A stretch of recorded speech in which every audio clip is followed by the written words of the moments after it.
everyone. Hey. I'm Alicia. And I'm Meredith. And this is It's About the Pasta, of Vanderpump Rules podcast. We're in season 9, episode 5.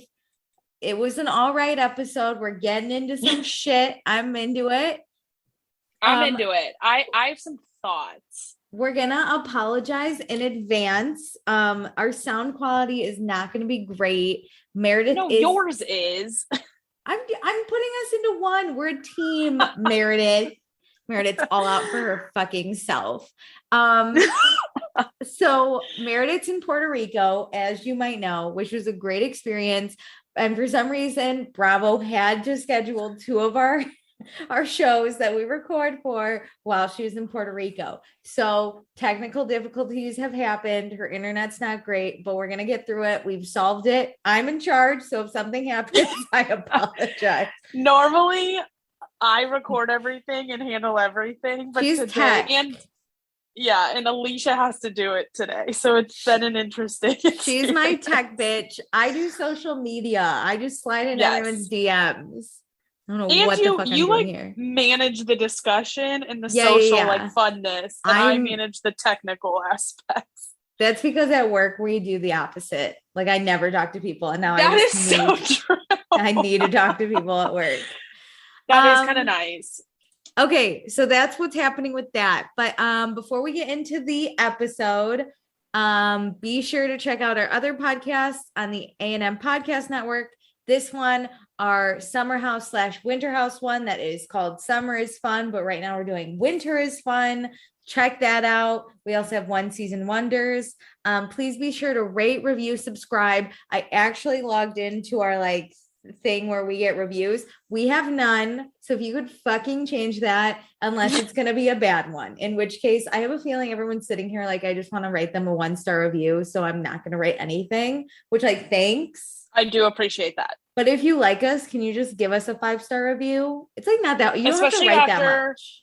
Especially after the stress of recording this. Yeah. We need some happiness and joy. Or give us a 5-star review and just rip us to shreds in the comment. I don't care. As long as it's 5 stars. That's actually so funny. That'd be really funny. Makes me think of the Amazon hilarious reviews that people do on products. Yeah, great. Do that to us, but 5 stars. Also be sure to join our Facebook group. It's the same name as the podcast. Follow us on Instagram at Vanderpasta. I'm trying to kill it. I'm trying to kill it. We're getting way more likes.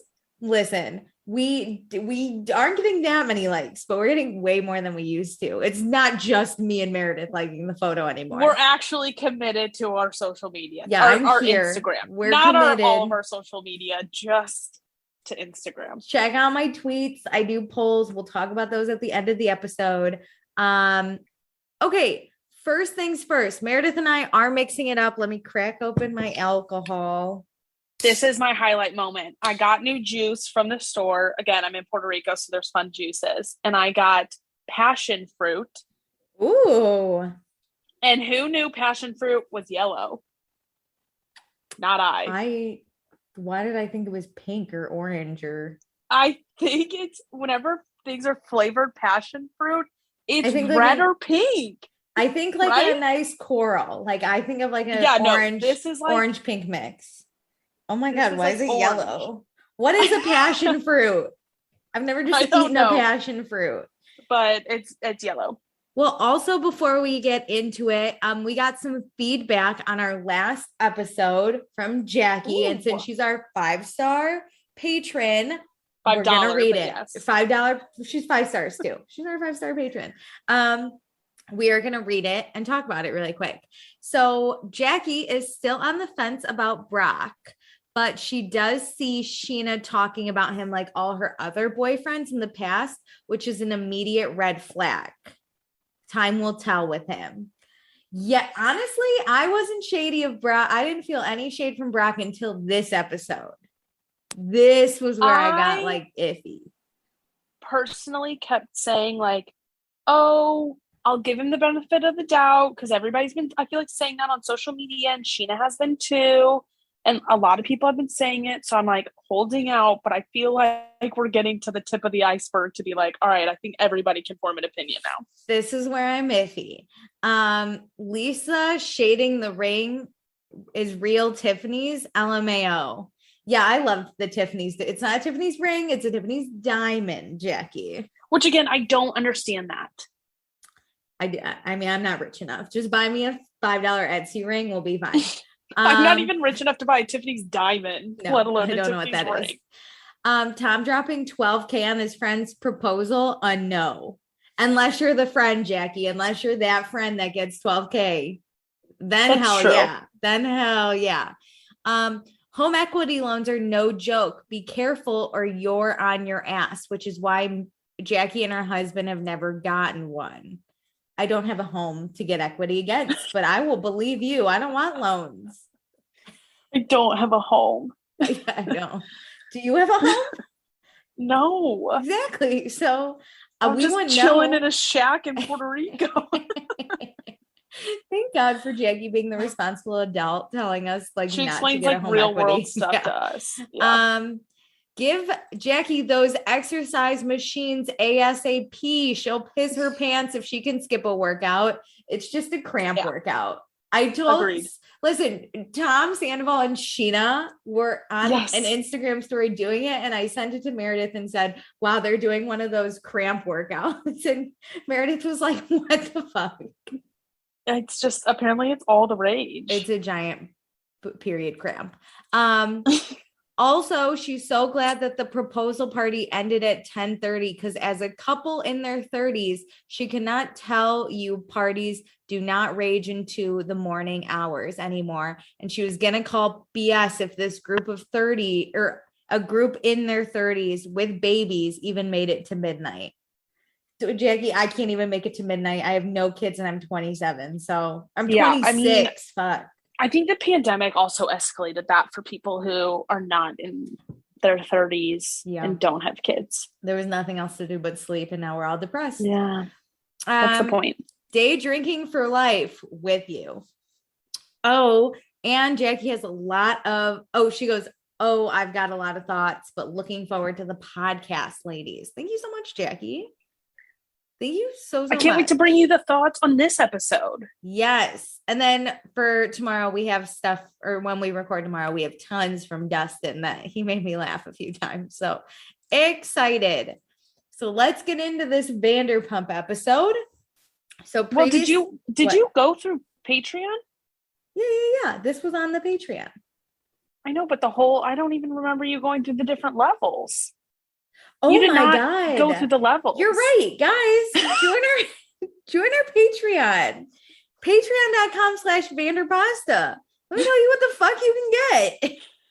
Alicia's doing the job of two people, so some things are slipping through the cracks, but don't worry. Stressed.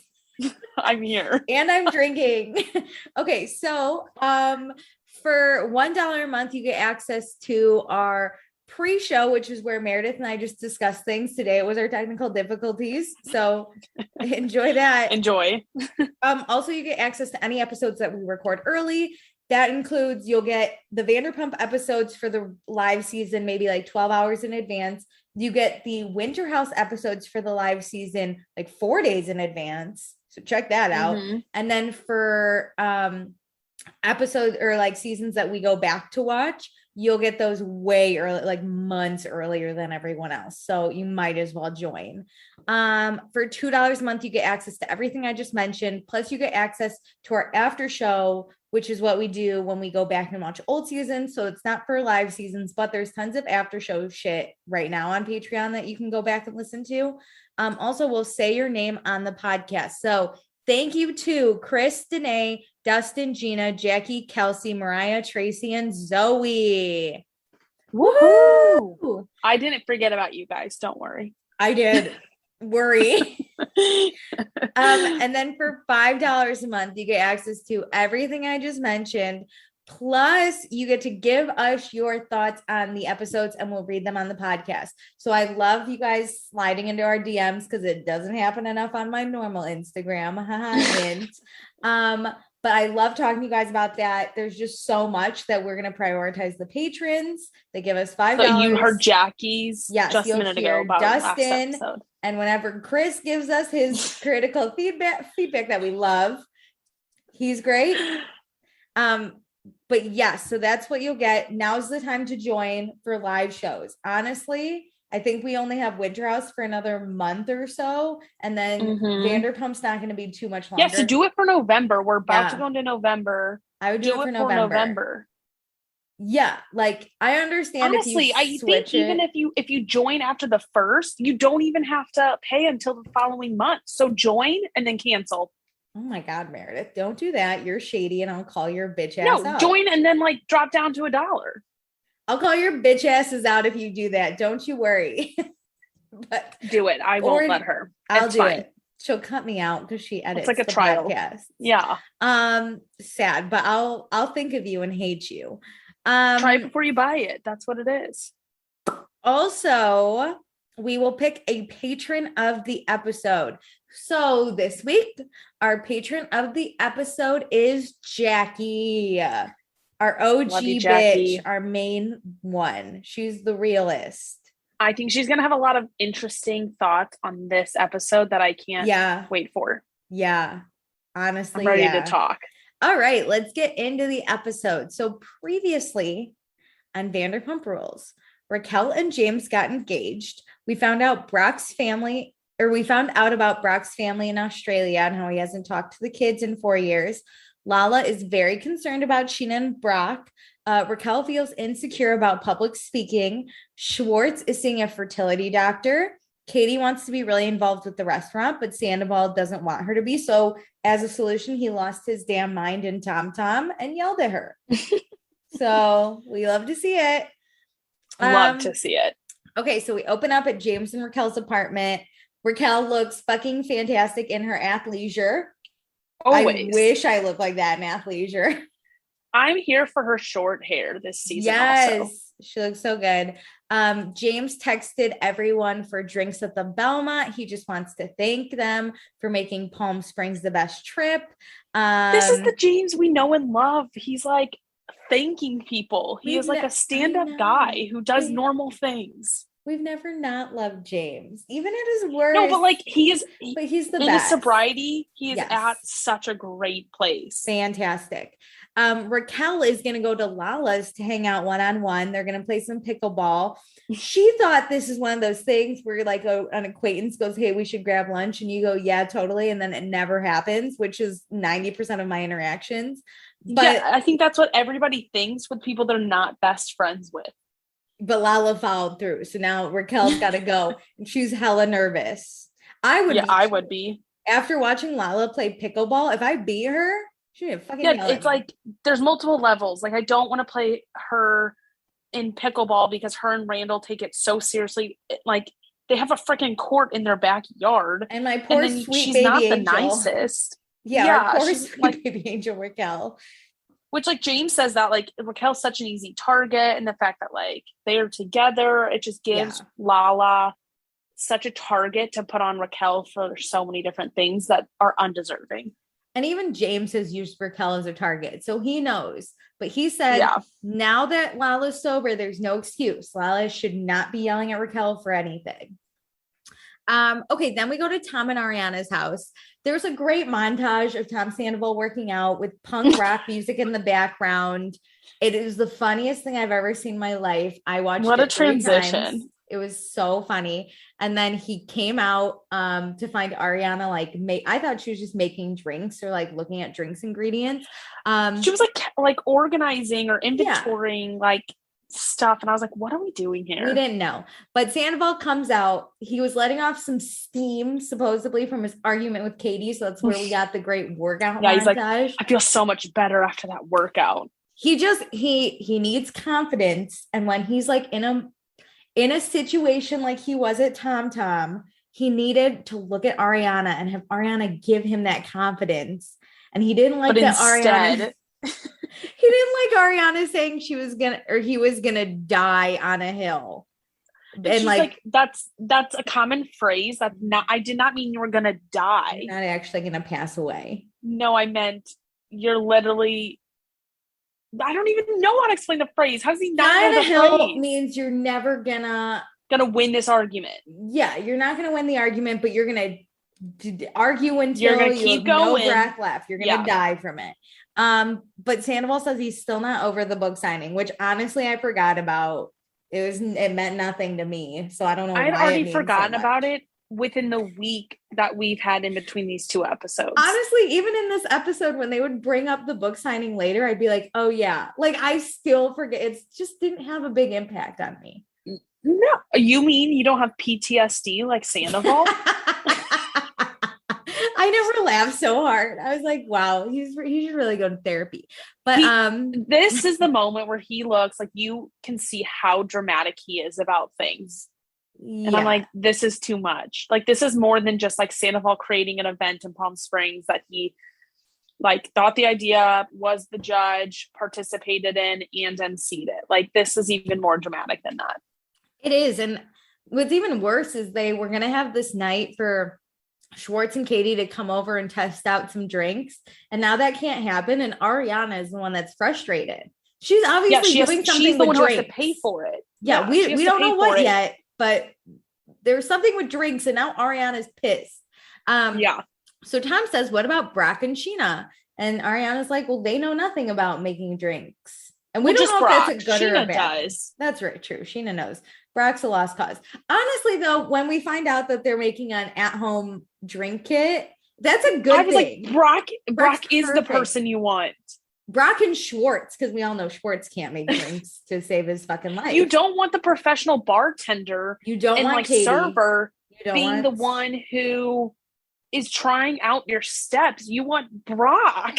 Yeah, you want me. You want Brock. You want the layperson. You honestly want the Raquel. Dumbest layperson, because if you want, yes, no offense, Raquel, but like Raquel doesn't seem like she would isn't the quickest. No, so you want those people to test it out, to know that everyone even above that level can get it. Listen, when it comes to making drinks, I'm a Raquel level. Okay. Raquel probably knows this, a little splash of that. Raquel she works at a restaurant. She probably knows more than I do. I don't know. That's fucking probably shit. True. You want Brock. You want Brock here. But whatever. At the time, I was like, Brock doesn't know anything about drinks. I thought they were testing drinks for Tom. I thought they were taste testing. Yeah. I was like, Brock doesn't know anything. He just wants alcohol, which would be me. So now we're at Tom and Katie's house. Katie says Sandoval lost his damn mind. And Schwartz says he's heard that story a million times. He's over the book signing. And Katie says it wasn't even about the book signing. It's the fact that Katie stands up to Sandoval. It's her making him admit that he's wrong about things, which I agree with this. I feel that. I think there's a percentage of each, but I think it's majority of Katie standing up to Sandoval. Yeah, I agree. Katie feels bad in regards to Ariana because she kind of like her Ariana and Katie are friends, and now they're now she has to back out of this event. Switching subjects. Don't forget, we're getting our sperm sample, and Katie's gonna get tested.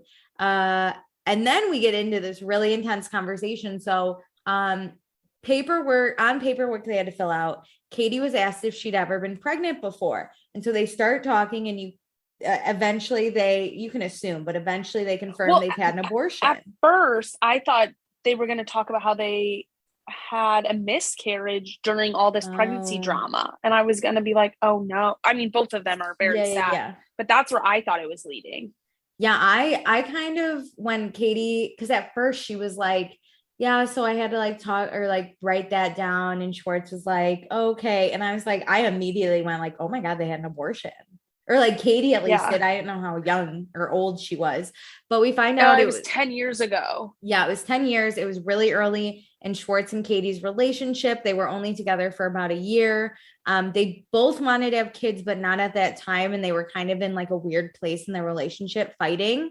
And so they just decided this was what's best for them. And they believe everyone should have that right. Schwartz, he couldn't comprehend what had happened when Katie told him. He didn't have a lot of money, and he said that they used condoms, but he would have done whatever he had to do to take care of that kid, but they both agreed they probably wouldn't have been together if they had kept it. Yeah. So, I think like they would have been fine parents, and they would have like made it work, and like it would have been okay. But I agree that I don't think they would have been together. I don't think so either. Plus, think about like Vanderpump Rules was on maybe 9-10 years ago, right? They were in no position to have babies. None of their friends were. This is definitely pre Vanderpump Rules, or right when they started filming. Like they were poor, working at these restaurants, like they were still trying to act at that point. Katie was doing modeling.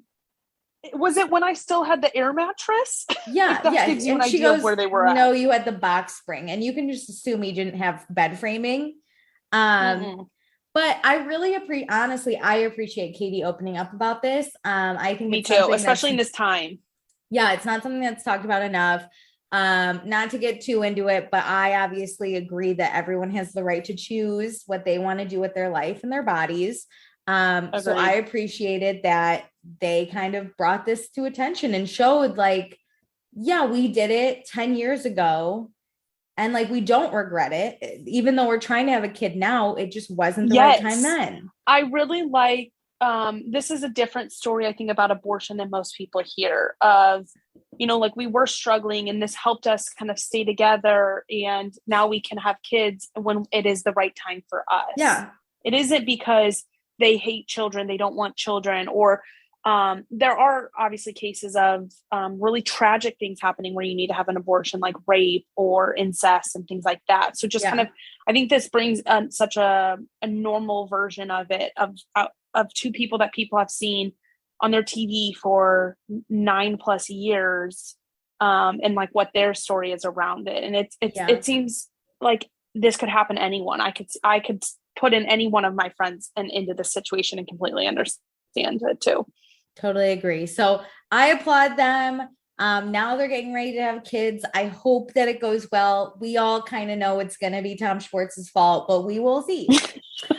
Yeah, we already knew because of previews. Okay, so now we're at Lala and Randall's house. Raquel is here. Lala's hair looking good. Raquel's hair looking good. Fabulous. Oh my God, who are we? I mean, on my end, it sounded like the same time we said the exact same word, and it was cool. Okay. Lala checks out the ring one more time. She never thought James and Raquel would last, but James was a hot mess back in the day, and all Raquel did was whisper. Honestly, I didn't think they were gonna last either. I was gonna say, I agree. I like how she phrases this, because it isn't like I can't believe they made it. It's, wow, they made it, even though like it wasn't likely whenever they first started. Like, look at where they came from. Back in the day, it was looking rough season. It was a hot mess back in the day. Well, now it's time for pickleball, and they put a wager on it. If Raquel loses at the Belmont when James is thanking everyone for Palm Springs, Raquel has to do a toast.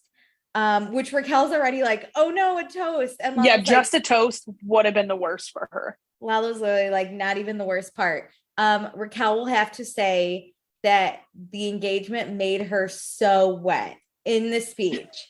And Raquel's like, oh no, I don't like talking about sex. Like, I'm uncomfortable. Raquel's like, I don't like talking, especially about that. My sweet I'm gonna be Sandoval. I'm gonna go die on whatever hill he's on right now. She's like, no. But if Lala loses, Lala has to give a toast and say that the engagement made her so wet, which I don't know what's worse. I think this is a pretty even bet. Yeah. But knowing that Lala is good at pickleball, this really isn't that fair. Also, I think Lala would kill the speech. Even if she had to say that, she would have made it so funny. Yes, I wanted Lala to lose so bad just to see her give this speech. Yeah. Also, I think Raquel knowing would have laughed, and it just would like there would have been no animosity. Like if Lala just did it without Raquel knowing, it would have been weird. But Oh yeah. Okay, so we do pickleball. My poor baby angel gets killed by Lala. Absolutely destroyed. I was hoping she would get at least 1 point. I know. I thought she did it first and then she didn't. No, I think anytime it looked like she got a point, it was out of bounds or something happened. Okay. Well, so Lala does say she's not going to make Raquel give the speech if she doesn't want to, which I think is really nice because Lala knows it's not in Raquel's comfort zone. And then Lala says that when Lala and Raquel weren't doing well, when Lala and James also weren't doing well, it was kind of like a double, but she placed a lot of the blame on Raquel for her and James's relationship not going well. And Raquel, of course, is like, why? I like wanted you to be friends. I'm like, just Raquel. I'm a sweet baby. Yeah, why angel. is it her? Why is the responsibility on Raquel? And Lala explained that she wanted Raquel to quote unquote check James, which I understand what she's saying. Like, basically, like, as his partner, like, you should talk to him when things aren't going right. Keep him in line. But at the same time, that's what Lala would do, but that's not Raquel's style, which is what basically Raquel says. Also, Raquel saw James probably scariest drunk. Like, we saw him scary drunk, but Raquel actually had to be there and like be around him. Can you imagine telling someone that angry and drunk to like check themselves? Like, Raquel was probably just scared. Also, I would have been scared. You don't know what's happening behind closed doors. Yeah. So, Raquel gets it, but she's just like, I'm not one to check anyone. Mm-hmm. And so Lala says she was just looking for a person to blame. But without Raquel in James's life, James would have been much worse off than he is now. Because he's like not worse off at all. He's like sober and with like the love of his life. And Lala actually apologizes to my sweet baby angel Raquel. I know. This seems genuine to me. It does. And I really do want this friendship because I think James and Lala both being sober, I think they're good for each other. Even when they were both drunk, I thought they were good for each other. Just because they needed each other. I don't foresee Lala and Raquel being BFFs. I think this just makes it easier for Lala and James's friendship to happen. So like double dates can happen and like more things can happen more naturally in a group. Yeah. And Raquel being there is not uncomfortable. It just makes Raquel and Lala in a good spot, which I'm fine with. I'm sure Raquel is like, thank fucking God, whatever you want. Yeah, she's like, you're not going to attack me and yell at me? Great, I'm in. 10 out of 10. So now we're at Tom and Ariana's house. This is where we find out Ariana's having a drink tasting because she wants to do a cocktail subscription box. Because with the success of her book and Tom Sandoval's book, because he inserted himself. What? The significant others can insert themselves in each other's business? Oh my God, wait. They both did it. He is You've Katie. Never thought about it? No, he is Katie. Katie is him. They are the same fucking type of wife. They're both the wives. Now, when I say the wives show up, it doesn't count because Sandoval and Katie are the inserting wives. Yes. Wow. My mind's blown. Anyway, with the success of their cocktail book and everyone drinking from home, Ariana has thought up DFH, drink from home. Well, she said she thought about it before, but those two factors were like, we're doing it now. Like, honestly, why would we not do this? I should sign up for this. I agree, as I'm literally drinking from home. My drink is literally in a can, so I'd love to make my own drinks, which I just don't do. We should do that. I wonder if she has it out. Let's look into this, and this would be a fun Patreon event. This would be fun. Okay, so Brock, Sheena, and Schwartz are here. Katie sends her regards. She's busy making the dopest chocolate chip cookie I've ever seen in my fucking life. Schwartz is like, sorry, she couldn't come. And then it's like cut to Katie and it's just a mega cookie. Chopping up the chocolate. She's like putting on the sea salt. It looked delicious. This girl knows how to party. If there weren't cocktails at the other event, Katie's event would sway me. Yeah. Is Katie though also providing wine? Maybe. I could do both is what I'm saying. So Sheena's like, why isn't Katie coming? So then we tell Brock that Brock and Sheena that Sandoval and Katie got into it. Schwartz tells this story and says that Sandoval was a little condescending, which I don't think is the right word. I think Schwartz is using wrong words. I don't think I don't know. I is the agree with right condescending. one. I don't think it's condescending. He literally told her that she feels entitled to her feelings. Yeah. Who doesn't feel entitled to their feelings? Yeah, you're right. It's not funny. It's like a James moment where it's like so outrageous. It's funny. But Sheena's basically like, well, Katie's the wife. So of course she's going to be involved in the business ventures. Sheena's like us watching this, like, well, of course she's going to be involved in a way. Sense. And then Sandoval's like, yeah, but Katie's not my business partner. Schwartz is. And Sheena's like, yeah, but Schwartz is partners with Katie in life. So that you gotta respect that. So the business is kind of Katie's too. Like she can be involved. She's not gonna own it. Yeah. But I don't understand why Katie just can't train or like do random shit. At the end of the day, the Toms still run it. Okay. They're the owners. They're at the top. You have to just nod and let her have her feelings and move on. It would be like the Toms to Lisa at Tom Tom, right? Yes. They don't have that big a say, but they help out with shit. They give all their opinions. Yeah. And Lisa does whatever she wants. That would be the Schwartz but she never thing. She never puts them down for like thinking something. She just says, okay, I'm probably not going to do that, but thanks for your input. Yeah. Remember when they were opening Tom Tom and Lisa brought in that cocktail specialist thing, how pissed off they were. Yeah. Like, sorry. We're like, sorry, but things happen. She still respects your ideas. That's all they have to do with Katie. They don't have to do anything Katie says. They just need to respect, listen, and like make her feel like she's involved at some point. You don't really have to like that Schwartz's thing to manage. You just have to listen and not scream at her. Yeah. For like voicing her opinion. And Katie needs to be better. Like the way Katie was saying, your name sucks, needs some work too. Yes. But because like at the end of the day, fine, Katie, there's your opinion. But if we still decide to name the bar Schwartz and Sandy's, you have nothing to like, you can't change that. Right. But if you bring Katie in and you're like, train the wait staff, Tom Sandoval can't be like, you're training incorrectly. Like, let Katie train. She knows what to do. She's got it. It seems like Sandoval wants 0% of involvement from Katie, which is so unrealistic. Yeah. When he gets involved, like I said, in Ariana's stuff, there's a double standard here, which I don't like. And it's a 0% involvement that Sandoval wants when that's just very unrealistic. It's unrealistic. No business partner, in my opinion, would ever look at somebody else and be like, sorry, your wife can't show up to this dinner we're having where we're discussing. Like they're partners in life. Part of the bar is his life. It just ridiculous.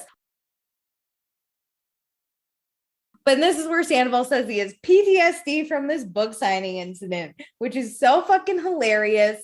PTSD is what people have when they go fight wars. Okay, your book signing. Traumatic events. This was you getting yelled at and put in your place for doing something shitty one time.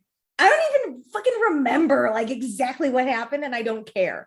When we get the clip of Katie yelling, I'm like, oh yeah, I know exactly what this is. But I forget every time that this was Stassi's book event because it is so unmemorable. I don't care. It happened for 2 episodes. No one gave a fuck. So Schwartz is basically like, we got to move on. Sandoval needs to see a therapist. Schwartz tells him to go see a therapist.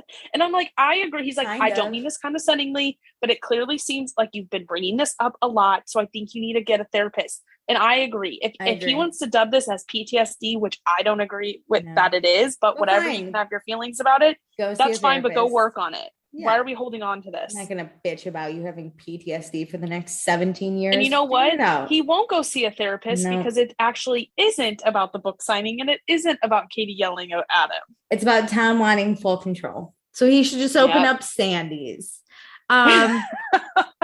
This is when Sandoval says he doesn't like the energy of Schwartz when he's around Katie, to which Twitter went nuts because they were like, this is his wife? You mean his wife? Yeah, he was like, you're such a pushover to Katie. And I wanted to be like, do you realize that she says the same thing about you? They're both, listen, Katie and Sandoval are the same motherfucking person. I'm over it. I'm over it at this point. Both of them have done wrong. I think one of your polls, which we can get to the responses later, but is Schwartz at fault, right? Yeah. Oh, that was a tweet. Someone was like, unpopular opinion, but Schwartz is the real issue. And I was like, wait, kind of. Yes. Yeah, like, he's yeah, the tweet was like, Schwartz is using the other person to push his own thoughts. Like he's making Sandoval the bad guy to Katie and Katie the bad guy to Sandoval. And that's not cool because that's going to really destroy your relationship between the two. It's not Schwartz's, but Katie and Sandoval's relationship. That's causing a rift because they're blaming the other one instead of Schwartz just owning his opinions. Blah. Okay, let's move on. Now that everyone's done stealing Ariana's fucking thunder, we're gonna make some fucking drinks. So basically, Ariana has given them the kit to make the drink and all the ingredients, and all they have to do is follow her instructions. So we're gonna see if they can do this. So everyone separates. You got to make the drink alone. Who's gonna be the worst? And Brock can't read the measurements. Brock has no idea what any of these things are. And then Ariana and Sandoval are going to try them. So they go around. Once everyone's done, they try all the drinks. Brock does do the worst, but he's content with his drink. So who gives a fuck, honestly? Yeah, that's the thing is he's happy with how he did. And they never said his tasted bad, but his was the different one. They could tell. Well, my other thing is like, they have the taste of real bartenders and they've done a cocktail book. My taste buds are not that refined. Give me alcohol, give me juice, make it taste a little okay and fucking fabulous. And people who don't follow directions well know when it ends up, they probably did it wrong anyways. Yeah, it's probably my fault. It's not your fault. It's my fault. Don't worry. So now it's time for sushi. But before Brock can eat, Sheena does a little sidebar with him. Hey, come here. Sheena tells Brock about the conversation with Lala about Brock and his kids. And Lala doesn't like that Brock hasn't seen his kids in 4 years, which personally I get, but it's really not Lala's fucking business if you ask me, but whatever. So Brock says he acknowledges that his decisions aren't the best. Him and his ex-wife were together since they were 16. Coming to America did not help the situation that he was already in with his ex. The argument happened with his ex and he wanted to resolve things with his kids. But he's basically saying, don't get involved if you don't know the whole situation. Yeah, like he says, like, I don't want the comments when you don't understand the whole thing. Yes. And I agree with that. Like Lala is giving a lot of judgment on things for not knowing everything. Yes. So he's not trying to hide anything, but he doesn't want to talk about it. And I think he really doesn't want to talk about it on camera because this can give fuel to, we all don't say anything on camera. Erica Jane is facing this right now on Real Housewives. Yep. Don't get it recorded if you're going to try and fight it. I think he's even thinking a little bit more strategic than that of like, Bravo, I don't get control on the edit. So like if I bring this in at all, I don't get control on how it's told. So I'd rather not say anything at all and control my narrative on it and like where the information goes. Because he can easily be the bad guy this season if Bravo edits it a certain way. That's super true. And his kids could probably see it, which he wants to have full narrative over that. That could make things worse with his ex-wife. I do get this, but basically, welcome to the friend group. We're all in your fucking business all the time. We give our opinions. It's never going to get better. Good luck, Brock. So now we're at the florist. Lisa is shopping for some flowers. Everything's super fucking expensive due to COVID, but you're telling me Lisa Vanderpump can't spend $31 on some flowers? That's a fucking lie. She's going to do it, but she's like, whoa, prices jumped. Okay, well, none of us can afford flowers, Lisa. She also didn't have those expenses when indoor dining was closed. That's true. So Sheena calls Lisa back and Lisa really wants to see her baby. And Lisa's like, should we also invite Lala? You guys can come over to the house. And Sheena's like, let's invite all the buffers.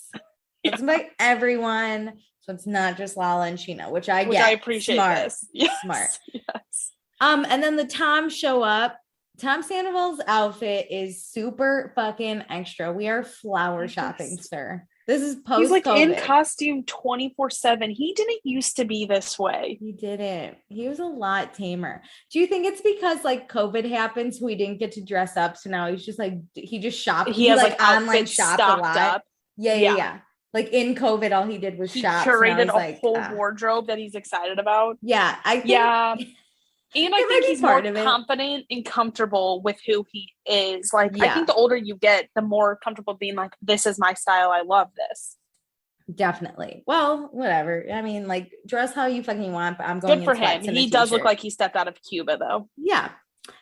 So let's talk. Lisa asked about the finances. Did you guys get the loan? And Schwartz says his home equity loan got denied, but he still has a small business loan pending. And Lisa's like, why did it get denied? And we have no fucking idea. But maybe it's because of the high interest rate they have on the house, so they need to refinance it. Yeah, Schwartz explains it a little bit in his interview and says him and Katie have a lot of equity in their home, but they have a high interest rate, so they need to refinance first, and then he could reapply for a home equity loan, which I'm like, this is just so stressful. Everybody refinance your home in COVID because I've heard interest rates are really low now. So go do that if you do have a home. My parents did it. My parents paid off their house before COVID, so we own, or they own. I know my dad was really happy. He got hammered. So Sandoval, though, being how he wants to be seen as the nice friend, he has enough to cover Schwartz's part. But Schwartz doesn't want that because that means Sandoval would own 67% of the restaurant, which gives him controlling interest. Which Schwartz doesn't want, and Sandoval's like, wahaha. Yeah, like Lisa's basically like, oh my God, Sandoval's such a good friend. Like, that's very nice that he would cover your part and you can pay him back. And Sandoval, what a great partner you have. Or Schwartz half jokingly is like, he's gonna hold that over me. And Sandoval, of course, is like, no, I won't. But I was like, oh my God, he would. Because he'd be like, I'm controlling interest. So I'm going to make the decision not to have Katie a part of this. Katie, do not even step foot in my restaurant. Katie is what his first mandate would be. Katie is blacklisted. Katie, you're the new Kristen of the restaurant industry. Get out. That's awesome. When Kristen's allowed in your restaurant, but Katie's not. Oh, rock bottom has hit. So we're gonna change subject. How's the sperm going? And Schwartz says we're going tomorrow. We're 98% sure everything's fine, but there's a 2% chance that something's wrong. But maybe he's just meant to be a fur father. We don't know, but he's so sad. He's gonna get a fertility flower, which we found out orchids, and Schwartz has never seen an orchid, so it's like a very exciting day. Them joking about having triplets is the funniest thing. And Schwartz is like, it does run in my family. If Katie fucking gets triplets, I think she'd be so unwell. She'd be like, no, you gotta be kidding. You're like, oh my God, I know I said babies 3 times in a row, but I didn't mean 3 babies. Yeah. I was just trying to like call it like when you call Bloody Mary in your mirror. That's what I did. And it failed. I think they would have 3 kids. They just need it separate times. Triplets is but a not, lot. 3 at once is a lot. I think it would be one of those moments where Schwartz would be like so fucking happy and Katie would be like, are you fucking kidding me? But knowing this is the same thing about the restaurant. Sandoval and Katie do all the actual work, and Schwartz is just like a figurehead. Sandoval would own one of those babies. He would take one, he would adopt it. Katie would literally call and be like, I need help. And Sandoval would be like, on my fucking way. I now own these babies. $12,000 into it. 67% of these babies are mine. Thank you so much. Okay, so now we're going out to eat. We're at the Belmont. It's James, Raquel, Sandoval, Ariana, Lala, Randall, Katie, Schwartz, Sheena, Brock. And, we ordered some shots. There was a time in James's life he would take every shot, and the bartenders knew how to make his pumptini. But now they know how to make his Shirley Temple. And honestly, I love Shirley Temples. I love Shirley Temples. Haven't had one in a very long time. They're so good. I love this. So James does a toast to thank everyone for coming to Palm Springs. Raquel really likes the speech because James is such a natural speaker. To Raquel, everyone's a natural speaker. Yes.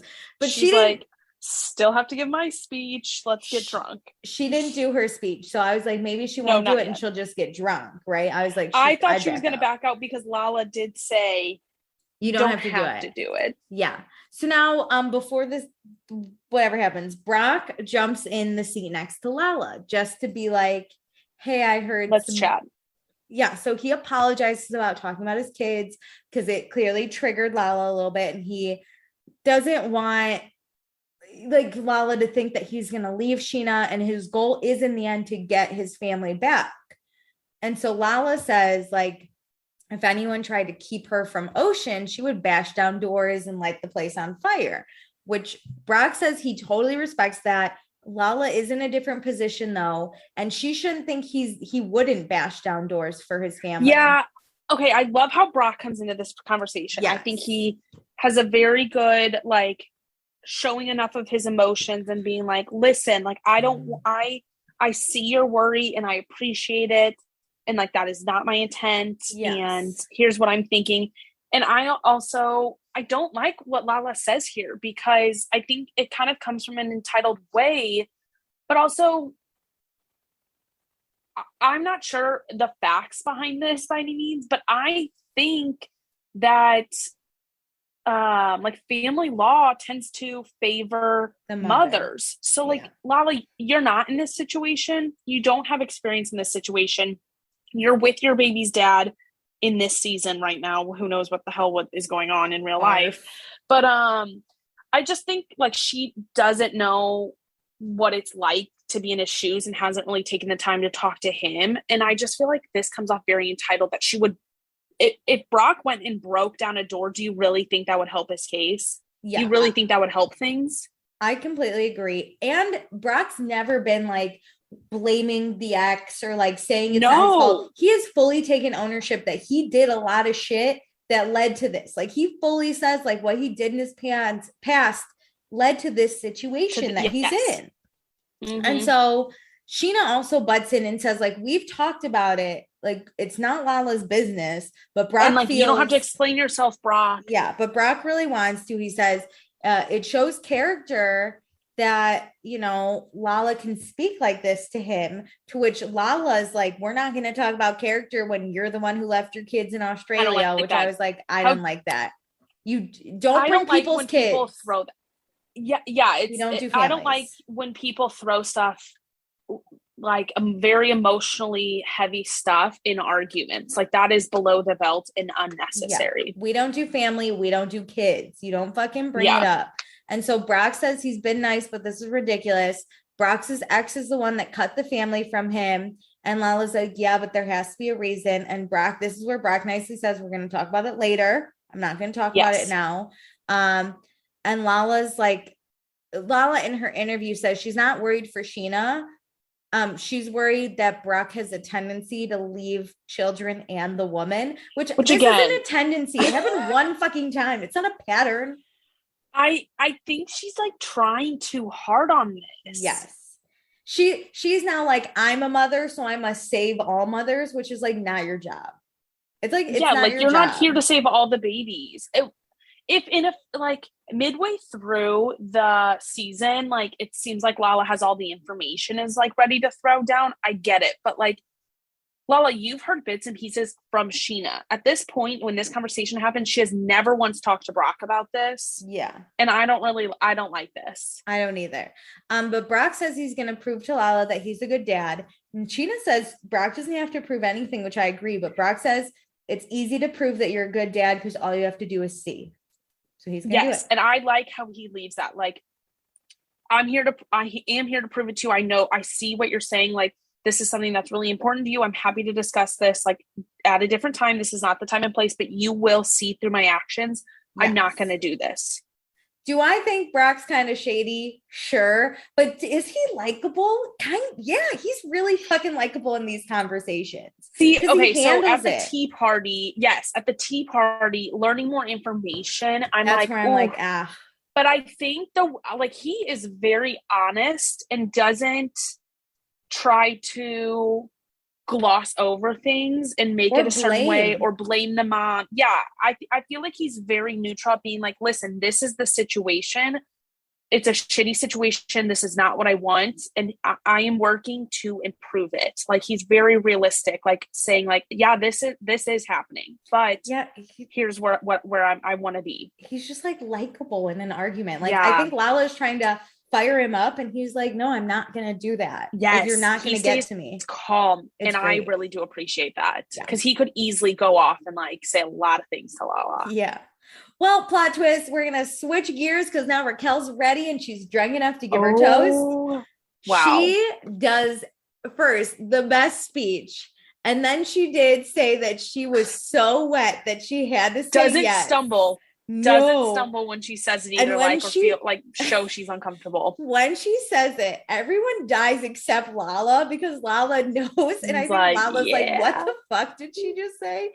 So everyone's cracking up. Specifically James, I think, maybe thought she was like too drunk, and she just started saying, I think she is drunk, because then she goes on and says, the longer I look at my ring, the bigger it gets, and that's not the only thing. And like points down. So I think she is definitely drunk here. James turns red, but he's like laughing. Sandoval loves it. We're all cheering Raquel on. I think like Schwartz had a heart attack for a second. She crushed it. So it was so good. She basically rose to the occasion, did what Lala wanted, wasn't scared, didn't stumble, and one-upped it by even adding the like bigger comment. Yeah. 10 out of 10 for my main bitch, Raquel. Nailed it. So now we go to California Fertility Partners. Katie and Schwartz are here. Katie's shirt sucks. I fucking hate it. I want her to strip it off.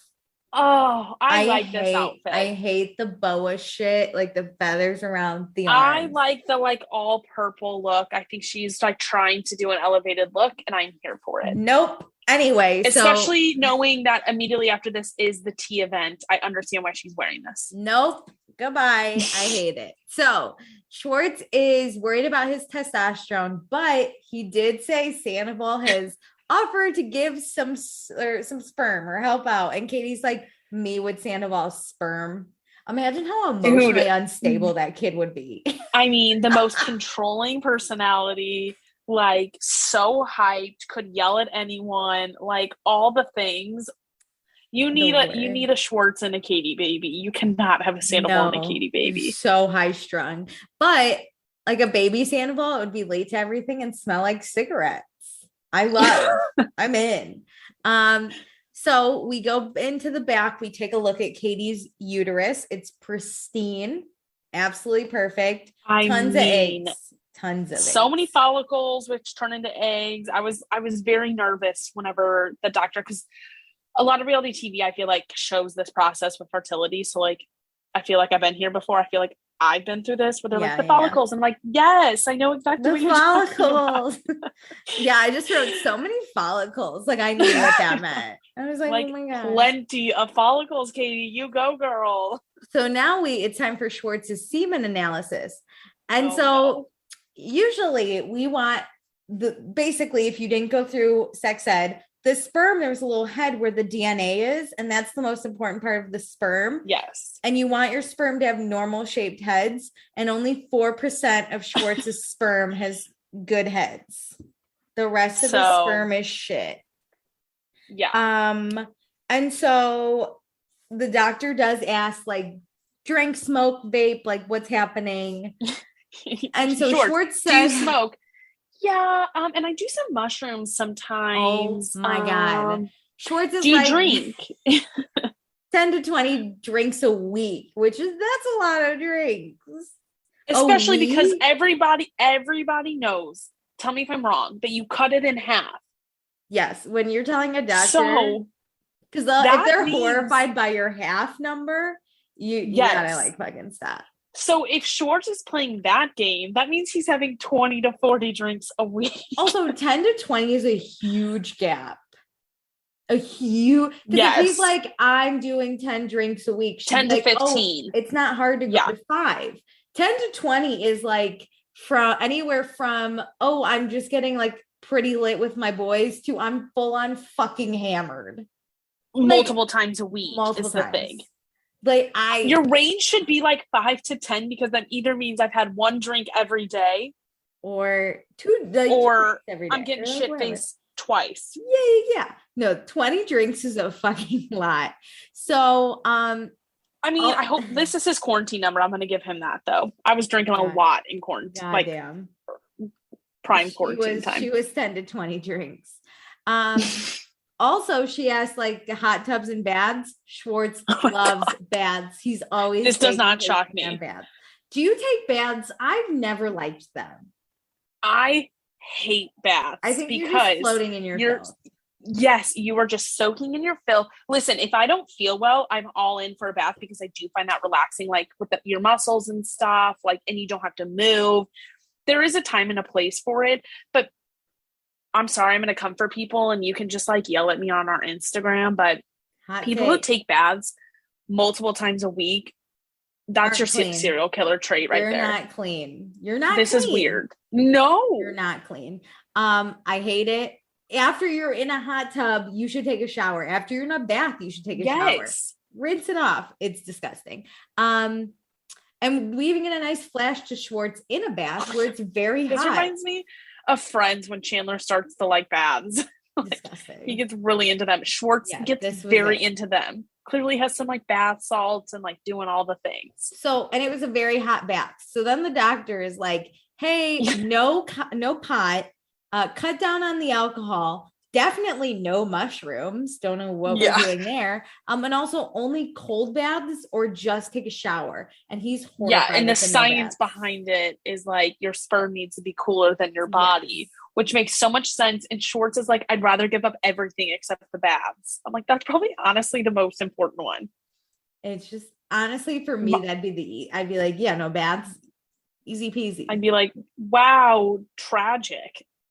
Yeah. The only usefulness of a bath is turning the faucet on and using it to shave your legs. That's the only 10 out of 10. Is the angle of shaving your legs is top notch in a bathtub. Well, Schwartz's life has ended. He's the real problem. As per most men, if you watched Shocker. If you watched Handmaid's Tale, you'd find out that most men are the issue in these situations. So okay, sorry, that's men. Fictional, like that show, but do love. But we always blame the woman. Okay, so men get tested too. It's not always. I'm not shocked. I know Schwartz is the problem. His mushrooms really gave him his sperm two heads. That answer shows us how many things are wrong with Schwartz. So now we're at Villa Rosa. Lisa's getting ready for her tea party. She's got this gorgeous cake. Sheena comes in with her baby. Lisa's pumped. She loves babies. I know. And she's like, it's so weird to watch someone you've known forever grow up and become an adult themselves and then have a baby, which I really thought back on, in a sense, the last 8 seasons, because we just watched seasons 1, 2, and 3 and half of 4. Like watching them grow up over the last 10 years is wild. I can't imagine being in Lisa's shoes. I cannot believe. Also, Erica, Sheena's mom, is here, probably to babysit because she's just to help, as Brock calls I was like, her. Summer's nanny is here. Ariana is here. Love the outfit. This is the outfit. I need everyone in. I want to wear it. Do you like Katie's? Katie comes too. Do you like Katie's pants? Do you like that it's like monochromatic? Is it just it's the feather sleeves. boa thing? It's the feather sleeves. So if that didn't exist, are you like, I'm sure her outfit would be fine. You just got distracted by the feathers. boas. I hate feathers. Lala and her nurse are here with Ocean. Oh my God. So Erica and the nurse, after Lisa's done swooning over the babies, Erica and the nurse take the babies out of the way so the girls can have tea. I feel so bad. Wasn't that the whole point of so bad those babies coming in this tea party? You know what? Someone else once upon a time, I don't remember who, brought a baby to like show Lisa. Oh my God. It was our girl Jen and Jeremy. Back in the day, they had a baby. Yes. It showed up at Lisa's house and then never came back. It's a boy. Okay. Kingston showed up at Lisa's house and never came back. So babies are not welcome at the table.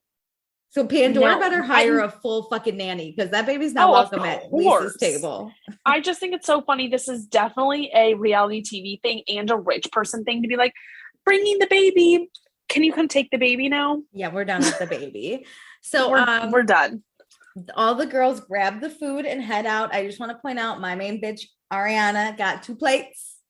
I get 2 plates. I love 2 plates. Love it. The tea party is so cute. So cute. Literally, I wonder if So they were cute. prompted to say it was cute or if that So was just a cute. coincidence. Now that we know so much about Bravo, we're like, how involved are the producers? This makes me feel like they were told to use the adjective cute because I So don't think Lala would use the or term Ariana cute. would be like, it's she looked in pain when she said it. She's like, it's so cute. Oh. Yeah. So now we're at Katie and Schwartz's house. Schwartz has a bunch of fast food. I imagine this isn't great for sperm, but I'm not a doctor. So Brock shows up, boys night, yeah. So what's happening here is we're showing Brock all this American shit. So we got McDonald's fries, American pie, wings, barbecue, and cold beer. And I don't know what Schwartz thinks Australia is, but all this shit, I'm sure I haven't been, but I love how he's like, wait, how long have you been in the US? And Brock's like, oh, 5 years.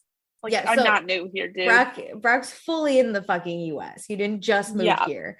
And he's like, also, BT dubs, your food is not that great, which I agree. Like, I agree. This isn't some like, I mean, I think it's funny what he's trying to do, but the fact that Brock's been here for 5 years makes it not that fun. Also, listen. And also, like, what are we showing? I'm going to say it. I don't think, when I think of Australia, I don't think like cuisine. No offense to Outback Steakhouse. I agree. I'm assuming that Australia and America have similar foods. Like, I think Brock has eaten McDonald's fries and wings before. I'm sure there's something that we don't know about that is like their thing, but it's not like Italy where it's like, oh my God, the pasta and the pizza, the bread, the like olive oil. Yeah, no, I don't know what I would eat in Australia. I'm assuming it would be I'm assuming they have hamburgers for me to chow on. Everywhere does. Yeah, I think it's fine. But Brock does try Cheese Whiz. Okay, see, that was worth it. This was worth it to show. He doesn't understand how the life of the Cheese Whiz is fine if it's not in the fridge. It's like, how does that shit? Like, how does that sit on a shelf? Don't ask questions. Also, he turns the cracker upside down and the Cheese Whiz does not move an inch. I hate Cheese Whiz. I think it's the grossest I have not had it for years, but I think this is so funny. You know, actually, I just thought of an Australian thing. It's like Vegemite. Oh my God, Vegemite. Yes. Yeah. It's an acquired taste because a lot of Americans hate it. Tim Tams are good, I've heard. That shit's good. They're good. So Sandoval comes in, super stylish, definitely not here for a boys' night, but he's one of the boys. He's number one boy in the group. Listen, we got an extensive wardrobe we've curated over quarantine. We got to use it as much as we can, especially on camera. James is also here, and this is where Brock says, "Welcome to America." And James is like, "What the fuck are we doing?" Because James has also been here for multiple years. Catch that? Yeah, Brock is like, "Welcome to America, bro." I was like, oh man, love. But Schwartz is also like, "I got you some non-alcoholic beer, dude." Amazing. I wonder how James feels about non-alcoholic beer because technically there is a percentage of alcohol. Yeah. It's a very small percent. Like you still have to have you still have to be 21 to buy it, but does that count for alcoholics? I'm not going to waste my calories for the day on some non-alcohol. But like, would an alcoholic think that that's okay to drink? I don't know. That's what I thought. Also, just like sidebar, my uncle chooses to drink non-alcoholic beer. Stop. And my dad thinks he's a serial killer. Like high key, my uncle buys it just for fun. I love the taste of beer, but I'm not just going to be drinking it for the taste. Well, my dad, it was funny because at a family gathering, my dad accidentally had the non-alcoholic beer and he like didn't notice. But then he looked and he's like, oh, if I'm drinking beer, I'm going to get a little drunk off of it. Like I'm going to have all the positives. My uncle was like, oh, I don't want to be hungover so I can be fit. Stop. I like fitness people drink it, which my dad was like, why would you drink an beer? Ultra. Just drink water. Drink an Ultra at that point. Okay, so we're back at Villa Rosa super quick. Katie, news on the baby, and we all cheers to Katie's pristine uterus. Oh my God, that's amazing. But Schwartz, back at the guys' day. Back to boys' night. Schwartz has misshapen spermatids, and James could not breathe because he's laughing too hard. He's like, I'm misshapen and my sperm have multiple heads. And they're like, the most Schwartz thing ever. Like Brock's face, his jaw drops and like Sandoval feels bad, but James in the background, they don't show it, but you can hear his laugh on the mic. That's how funny it was. Well, because Sandoval like makes fun of it and he like makes that face that I think they're all laughing. Just at Schwartz's situation and Sandoval like, I guess, being Schwartz's sperm for the day. I hope they're that for Halloween. The sperm, the misshaped sperm and the good sperm, and then Sandoval Katie's an egg. Halloween is literally on Sunday. I really hope that somebody posts that as a Halloween picture. That'd be so funny. But then we find out Schwartz can only have 4 drinks a week, which makes James laugh even harder because he's already had 3 tonight. Yeah, and we get the receipt. Yeah, there's just, this is never going to happen. I think the one thing that will happen is he will not do mushrooms. I think he won't smoke pot. I think he's fine. I think he'll maybe do it a few times and be like, I know I really shouldn't. And it'll be like twice in like 6 months. But this dude's going to drink in the bathtub. That's how dedicated he is to those 2 things. 100%. Yeah. So back at Villa Rosa, Katie talks about how she's going to do fertility acupuncture. And Sheena loves acupuncture. She just had it earlier. Personally, yes. I've never done it. I never want it. It's one of those rich Freaks things. Me out. No, thank you. Yes, but Brock is so great. He brought up my acupuncturist from San Diego. He's the best. He spoils me. Oh, yay. Lisa's never met him and she wants to meet him because he sounds perfect. And then this is where Lala steps up to the plate and says she doesn't want anyone to feel like she's attacking or putting anyone on the spot. But Brock pulled Lala aside to talk to her. And she found out why Brock's not allowed to see the kids. And Sheena's basically like, okay, what did he tell you? 2 things before we really dive into this, because I think I'm going to forget to say these once I get heated about this. I'll shut up. One, I do appreciate Lala pushing this storyline around or like along. I do appreciate that. However, there's a difference between being a good reality TV star and being a good friend. Yeah. And you can't always be both at once. And at this point, Lala has chosen reality TV star. Yeah. And she's got to stop playing it off like she's a good friend because she is not. Yeah. Okay. No. So Sheena keeps asking, what did he tell you? What did he tell you? Because I don't think Sheena even knows because she knows Brock doesn't want this on camera. Clearly. So she's like, you say it first. Yes. And I think it's like, I don't want to say too much if he hasn't told you everything. So you tell me what you know and I'll speak to what, and I'll like, just go what level you know that. At. So Lala says that Brock is not allowed to see the kids because his ex got him with a domestic violence charge, which is where the mood really drops for everyone. Brock told Lala that they were in a relationship and things got physical. Sheena says she knows everything, but Brock didn't do anything, which I don't love Sheena being like nothing happened because I have to believe typical the Sheena. Women.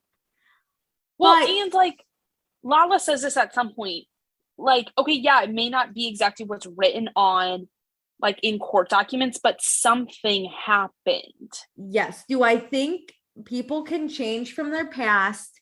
Sure. But do I think something happened if someone's claiming domestic violence? Probably, yes. Yeah. I think always at minimum, something has happened. I think when things go to legal, I think there are lawyers out there who will win at any cost and will say things that maybe didn't happen, but that doesn't mean that it completely did not happen. Yes. At the same time. So Lala says it takes a lot for a court to say you cannot see your children. So forgive her for being a little fucking concerned for Sheena. And this is where Katie's like, is there a restraining order? Just because Katie wants to like figure things out a little bit. And then Lala starts crying about the children. And Sheena is so over it. She rolls her eyes for everyone to see. Let's pause really quick. I don't think Lala should be crying because it's not her children to be concerned with. And I think it's kind of an act. But I do think Sheena I agree because she's crying about Brock's other children. Yeah, that she's never met. Winter and the other one. The Australian duo. With her and the other one. The Australian duo. Don't know. You just met Brock. It's not like you're like been friends with these people forever. Like, come on. I think it's a little fake. But I do think Sheena's just pissed at this point, but she's not looking great either. And Sheena has a tendency to love men. Tone down things and just say everything's perfect. Just loves for men. So Sheena says, sure, but that's not why he can't see his kids. And Sheena's confused, which probably I'm like, is. It probably hold is. up. You're telling me he has a domestic violence charge and a restraining order, and that's not why he can't see his kids? There's more. What's happening? Come on. Like, come on. Sheena says she's confused why Lala is acting like this now because she already knows all of this, and Sheena thinks people can change, and this happened a long time ago. I do think Lala's overacting. I think she's just a little too concerned. And I think if I understand being concerned for your friend, I get that. But I think if your friend is still staying strong of like, I don't want your opinion, and you gotta kind of be like, I know everything. This isn't new to me. Yeah. Like I believe Sheena that like Brock has been very open about this. He does seem very open to talk about this, just not on camera, like we've said. That Lala's acting like this is groundbreaking information to everyone at the table, and it's not. It's not. Also, I think sure, I give my opinion on plenty of my friends' boyfriends and whatever. It's different when there's a kid involved, because if Sheena's gonna make this work for her kid, I gotta back up. Like there's a point where you're like, all the information, so I'm gonna shut the fuck up now, which Lala doesn't do. I have a few things I thought during like this scene, because, well, let's fast forward through like the rest of this.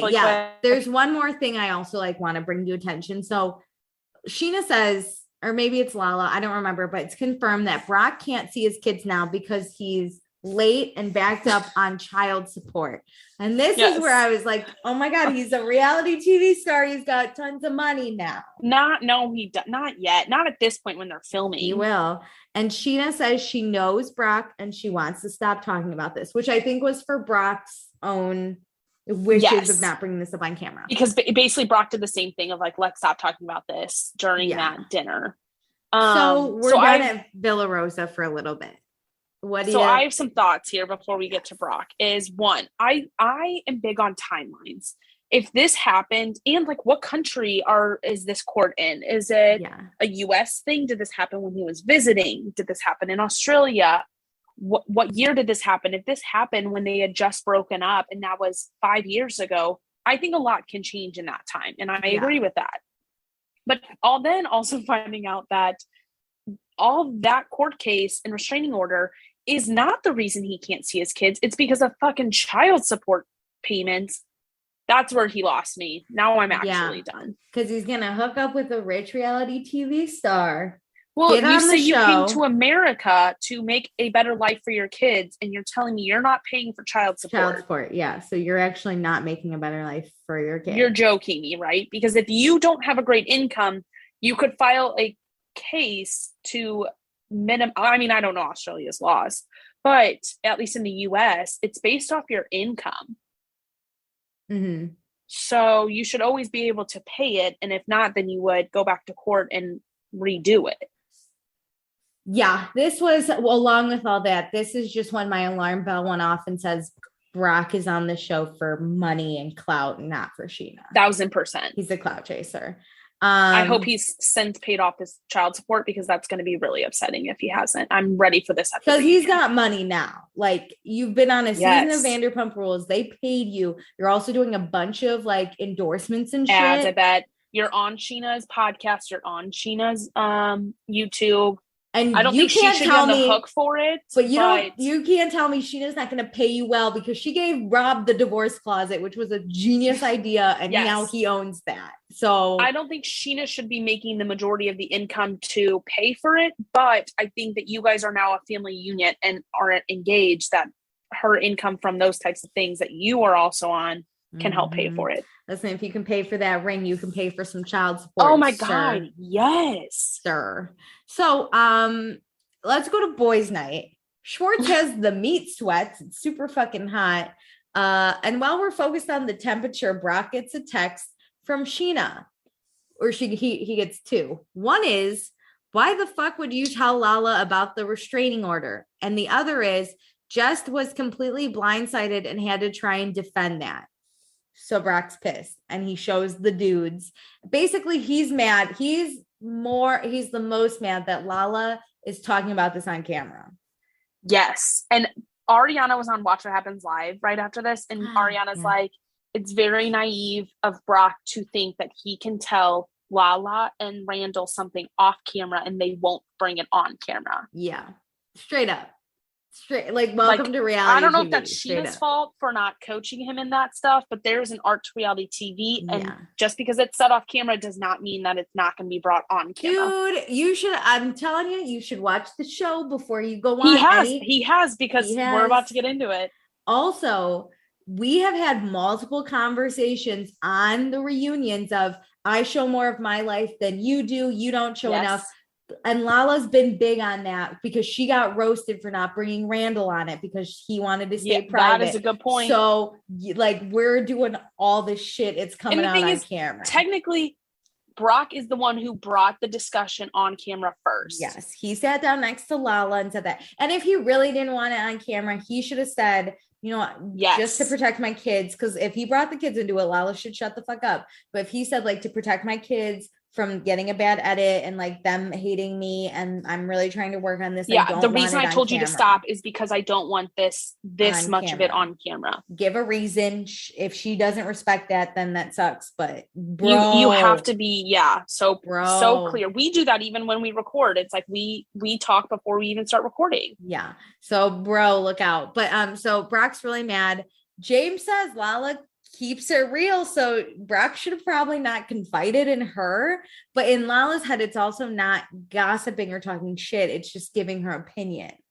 And you obviously didn't watch the show well enough to know that Lala does that shit. Lala will say it does not have a filter. Yes. And I get that. That is just her. So I think it's on Brock for telling Lala. Yeah. Brock's so mad. He hates Lala. Schwartz is visibly upset like a child when his parents are fighting. That's how Schwartz looks when everyone's fighting. Sandoval sympathizes with Brock. Brock then starts crying because someone came for his family. It's a big mess in the front yard. If I'm a neighbor, I do have sympathy for Brock a little bit. This is a lot. Because I do think this could affect his getting re-involved with his family. Yes. I think a big part of just life is having sympathy for multiple people and multiple parties in one situation. Yeah. Lala did not cause Brock's situation. Brock is on the hook for that. But I do have sympathy for this being his first season, and this is episode 5. And it seems like it's only been a few weeks that they've been filming. This is a lot very soon. I also feel bad because I feel like Brock, who has not been in reality TV very long, is really trying to make a true friendship connection with Lala and Randall. That's true. And he feels betrayed because they did this on TV, which in reality TV world, that's what happens with friendships. And that's why a lot of them maybe aren't real off camera.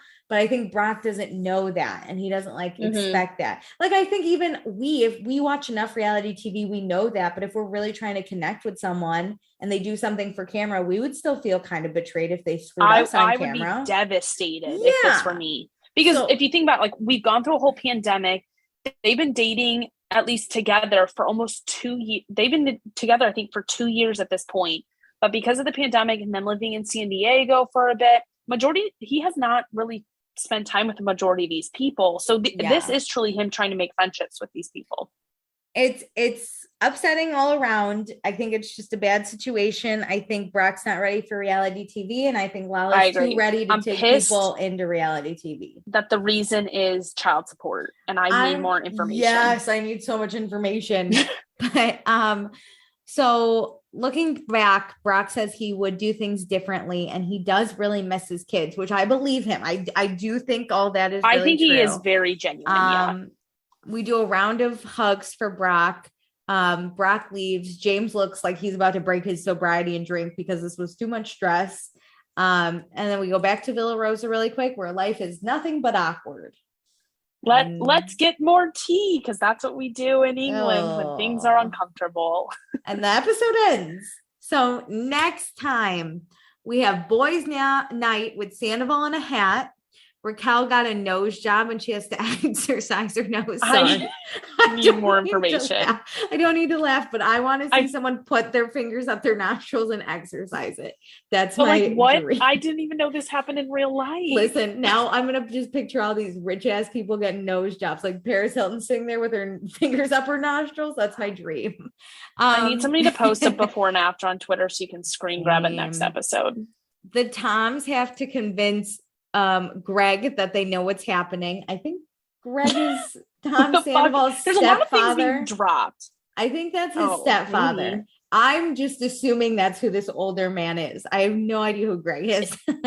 If it's not, I'm like, okay, Randall deserves to be in here now.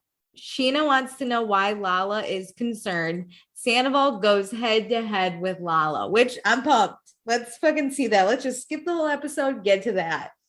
I have no clue what's going on next up. I feel like I missed an episode after seeing that preview. Agree. Who the fuck is Greg?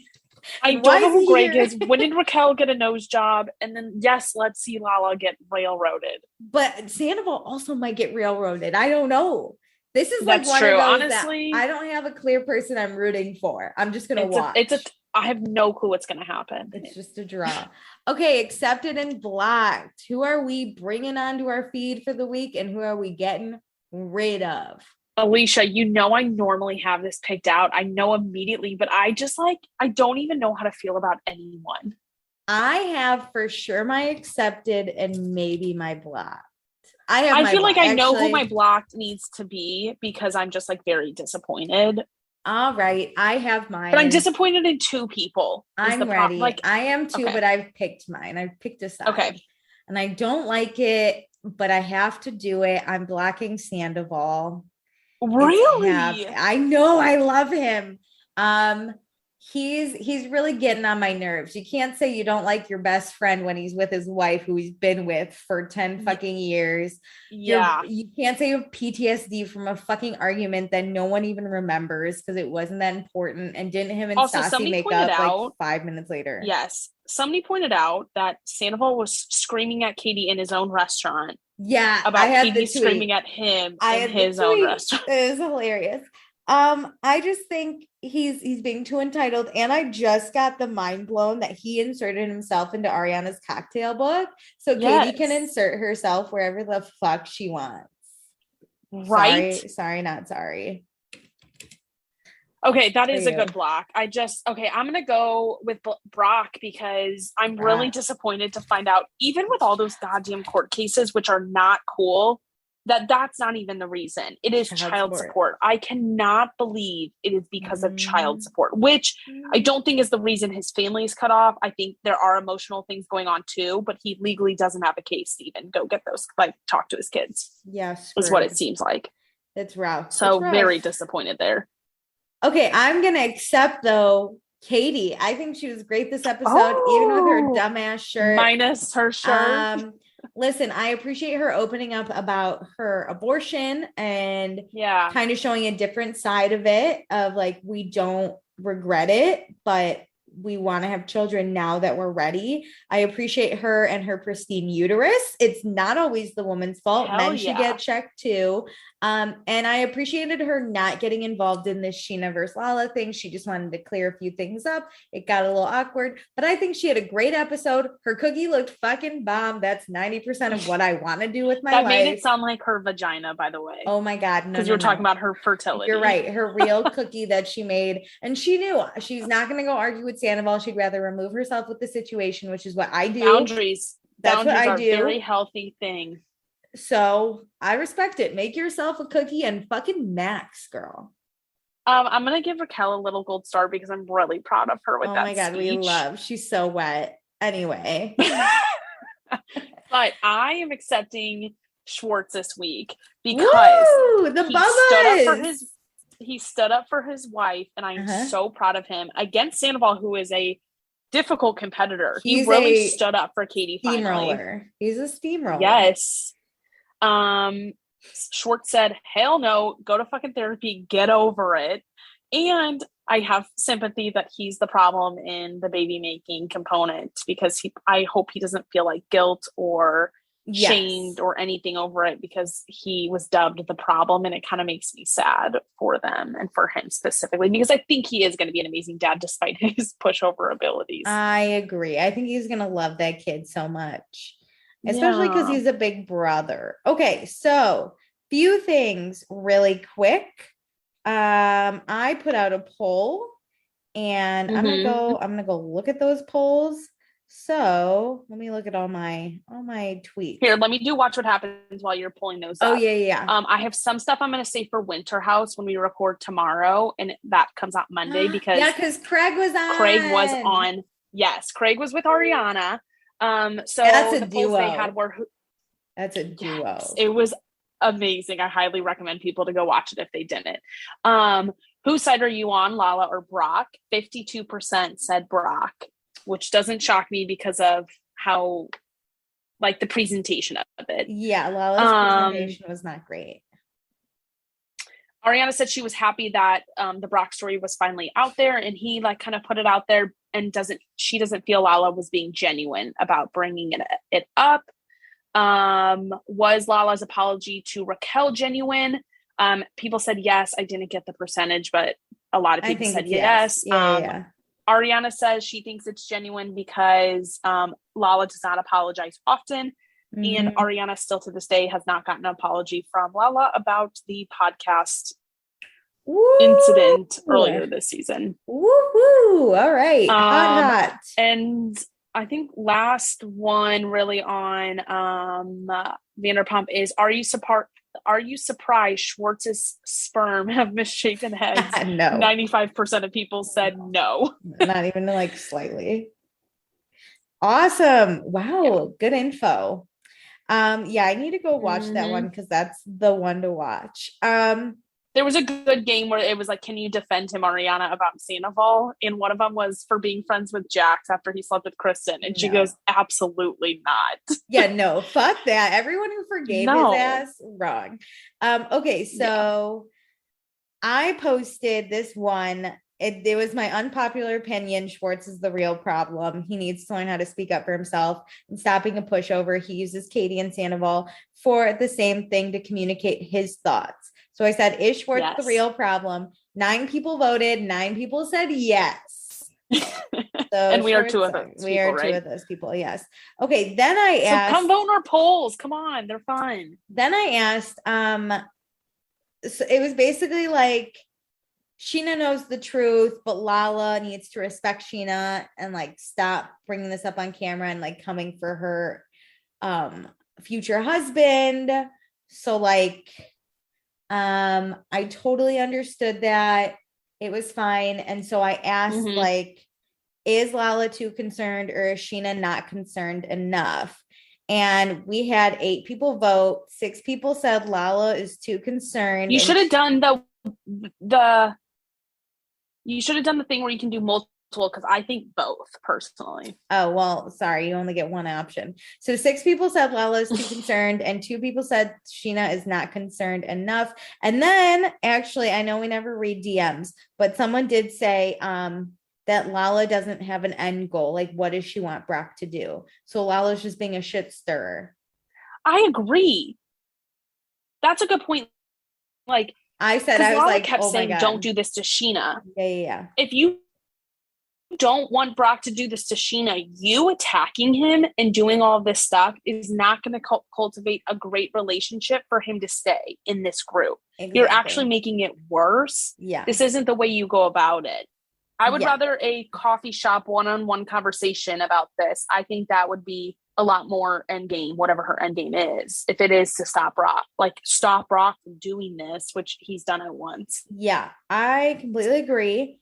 With that, I would just like to say there is if you go to Craig's Instagram, there is a drinking game for Winter House that he has posted. So Meredith, this one's for you.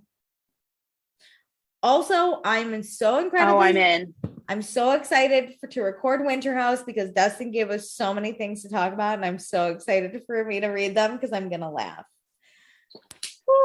Okay, I think Me that's too. it. Yeah, join us for Winter House. Yeah, we're gonna record, I think, tomorrow. Till then, we're gonna sign the fuck off. Thanks, guys. Bye. Bye.